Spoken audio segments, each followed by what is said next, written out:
Hey, Professor Leonard. It's Aubrey Moore, and I'm gonna send you my oral presentation makeup. Here we go.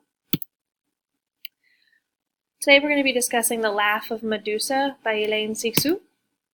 Hélène Cixous was a French feminist and literary critic who established herself as one of the earliest thinkers in post-structuralist feminist theory. She is perhaps best known for the article The Laugh of Medusa, which she wrote in 1975. This article is a call to action, and with Cixous is commanding women to start using writing and their bodies alike as sources of power and inspiration. She argues that writing is a tool that women need to be using in order to advocate for themselves and in order to acquire freedoms that historically they'd been denied. Cixous describes a new writing style that allows women to communicate their needs, express themselves, and move outside of the conventional rules typically found in patriarchal systems.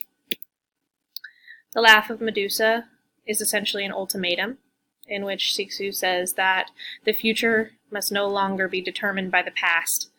She wishes to bring women into writing, and she argues that the current function of written language doesn't allow for women to express themselves as women or as valued individuals.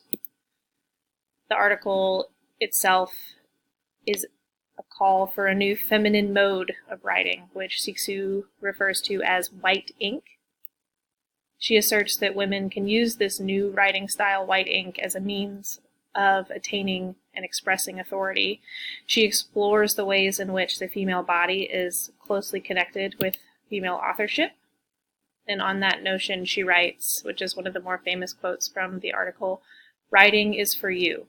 You are for you. Your body is yours. Take it."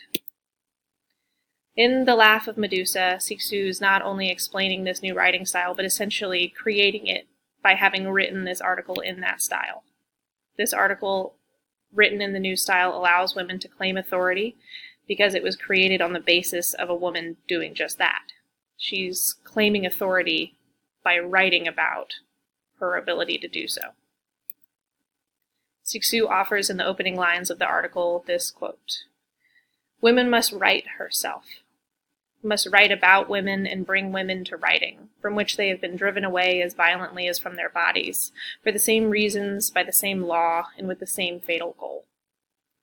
So what she's saying here is that women have been isolated and pushed away from writing and made to feel like they can't own it, just like they have been made to feel like they can't own their bodies. And she wants women to be able to find the strength to do that.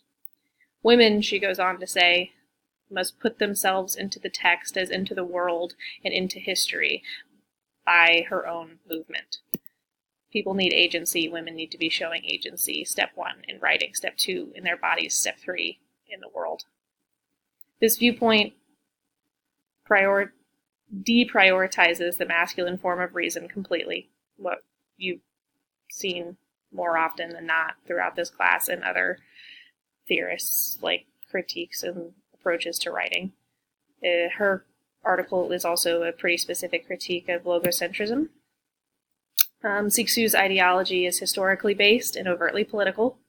She's calling out the function of women in society as well as in writing, and she's calling for change as much as she's talking about literary critique. She is writing here about what women's writing will do, because she says, at the time that this was written anyway, that it doesn't exist yet. There is no female writing. There is no feminine mode. And she wants people to find it. So essentially that's what the article was about. Thanks for listening. There's a citation for the end. I don't know if you have any questions. Thanks so much.